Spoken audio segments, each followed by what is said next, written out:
नमस्कार साथियों, यह वीडियो उन लोगों के लिए बहुत काम का है जिनका आर ओ प्री हुआ है और उनको मेंस का फॉर्म भरना है या मेंस का फॉर्म वो लोग भर चुके हैं, और जो लोग यूपीपीसीएस प्री क्वालिफाई होने की कगार पर हैं और फ्यूचर में यूपीपीसीएस मेंस का फॉर्म वो भी जमा करेंगे, तो उनके लिए भी ये वीडियो बहुत काम का होने वाला है।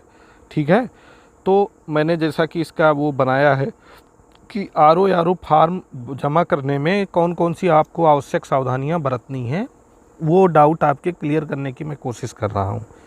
अगर ये वीडियो देखने के बाद भी, पूरा देखने के बाद भी कोई डाउट आपके मन में रह जाता है तो आप कमेंट बॉक्स में कमेंट करके हमको बता सकते हैं, या फिर मैं डिस्क्रिप्शन बॉक्स में अपने टेलीग्राम का लिंक शेयर कर दूंगा, डाल दूंगा, तो वहाँ से हमारे टेलीग्राम चैनल पे आप जुड़ जाइएगा और वहाँ से भी आप अपने डाउट क्लियर कर सकते हैं कमेंट करके। मैं वहाँ रिप्लाई दे दिया करूँगा आपको।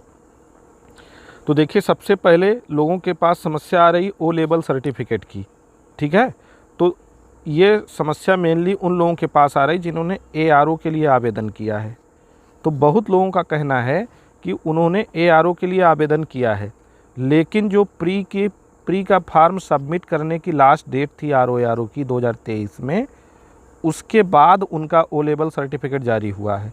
तो अगर प्री का फॉर्म सबमिट करने के बाद आपका ओ लेवल सर्टिफिकेट आपके पास आया है 2023 में, तो उस ओ लेवल सर्टिफिकेट को आयोग मान्य नहीं करेगा। ठीक है, तो इस बात का विशेष ध्यान रखिए। पहली चीज़ कि आपका जो ओ लेवल का सर्टिफिकेट है, ये आपके प्री फॉर्म सबमिट करने से पहले का होना चाहिए। ठीक है, ओ लेवल से हमारा मतलब है जितनी डिग्रियां आयोग ने मान्य की हैं, वो सभी डिग्रियां प्री का फॉर्म सबमिट करने से पहले का आपके पास होना चाहिए। कुछ लोग ऐसे हैं जिन्होंने गलती से ARO के लिए फॉर्म फिल कर दिया है और उनके पास ओ लेवल का सर्टिफिकेट नहीं है, या ऐसा कोई कंप्यूटर डिप्लोमा नहीं है जो आयोग ने मान्य किया है।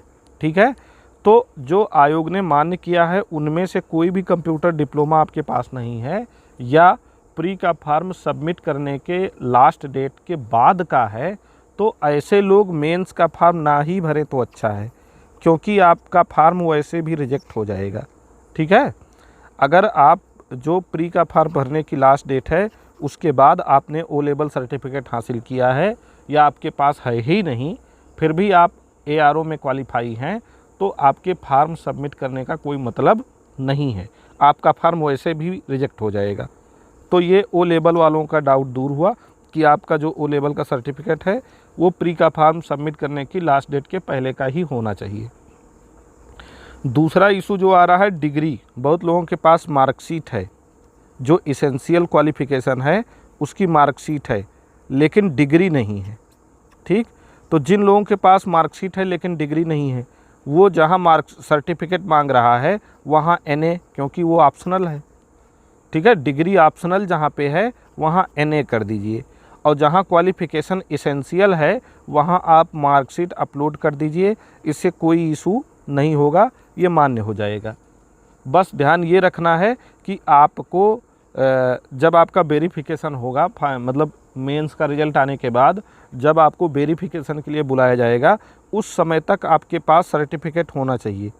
तब तक कोशिश करके आप अपने सर्टिफिकेट या डिग्री ले लीजिए। ठीक है, कॉलेज या अपने विश्वविद्यालय से, तब तक आपके पास सर्टिफिकेट डिग्री होनी चाहिए, बाकी मार्कशीट से भी काम चल जाएगा, इसमें कोई इशू नहीं है। दूसरी बात आती है EWS या OBC की। अब देखिए, बहुत लोग EWS को लेके परेशान हैं। ठीक है, EWS पुराना लगाएं कि नया लगाएं।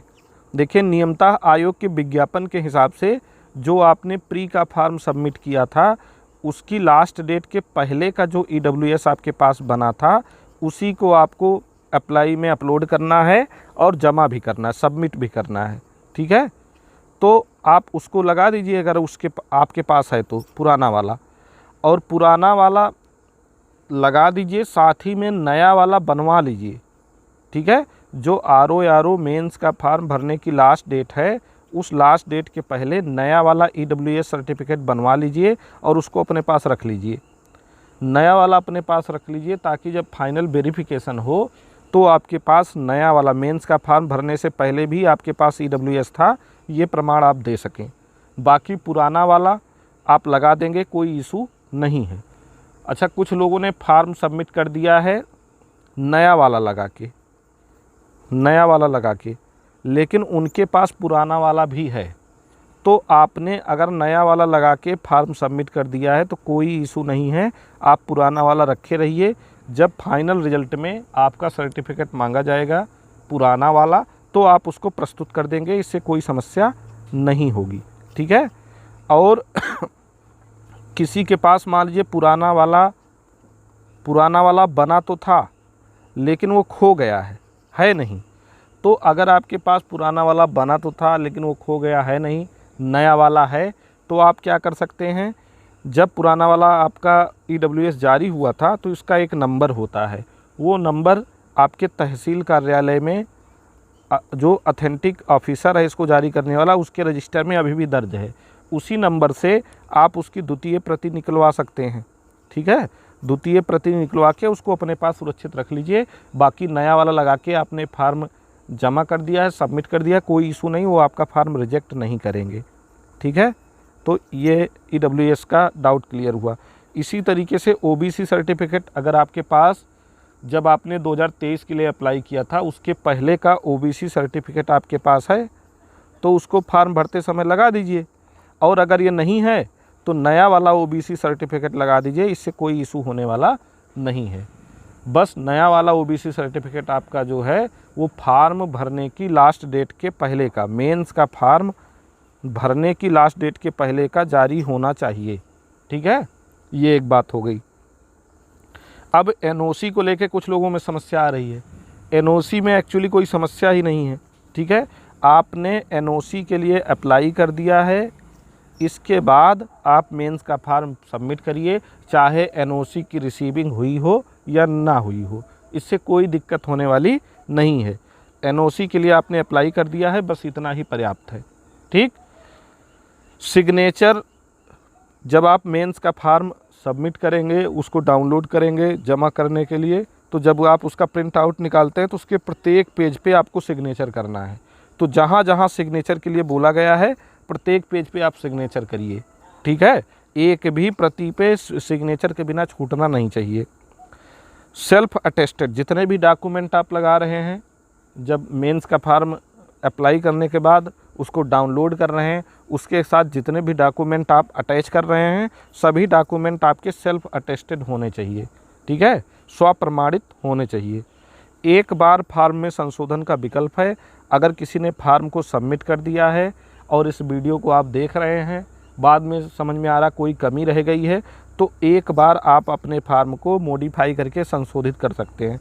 लेकिन ध्यान रहे केवल एक बार कर सकते हैं, इसलिए पूरी तरह आश्वस्त हो लें कि अब हमारी आगे कोई गड़बड़ी नहीं होने वाली है, तभी फार्म को संशोधित करें। अब एक इशू यह है कि काउंटर पर जाकर फार्म जमा करें या स्पीड पोस्ट के थ्रू जमा करें। तो देखिए कभी कभी स्पीड पोस्ट में बड़ा टाइम लग जाता है, तो अगर आप प्रयागराज जा सकते हैं, आयोग में जाकर के डायरेक्ट काउंटर पे फार्म जमा करेंगे तो सबसे बेस्ट तरीका है। काउंटर पे जब फार्म जमा करने जाएंगे तो वहाँ कई अनुभवी लोग आए होते हैं, कई अनुभवी लोग रहते हैं, या काउंटर पे भी जब आप अपना फार्म देते हैं तो वहाँ कोई प्रॉब्लम होती है तो आप लोगों से कंसल्ट करके अपने फार्म में आवश्यक संशोधन या आवश्यक सुधार करके फार्म अपना जमा कर देंगे। और फार्म हमारा आयोग तक पहुंचा है कि नहीं पहुंचा है, इस तरीके का कोई डाउट भी नहीं रहेगा। यानी आप फार्म जो है जब काउंटर पे सबमिट करते हैं तो वो सबसे बेस्ट तरीका है, ठीक है। तो ये कुछ कॉमन डाउट हैं जो लोगों के दिमाग में हैं RO और UPPCS मेंस के फार्म से रिलेटेड। अब इस वीडियो को देखने के बाद भी अगर आपके मन में कोई डाउट है तो आप कमेंट करिए या हमको मैसेज करिए, हम उसका जवाब देने की कोशिश करेंगे, ठीक है। धन्यवाद।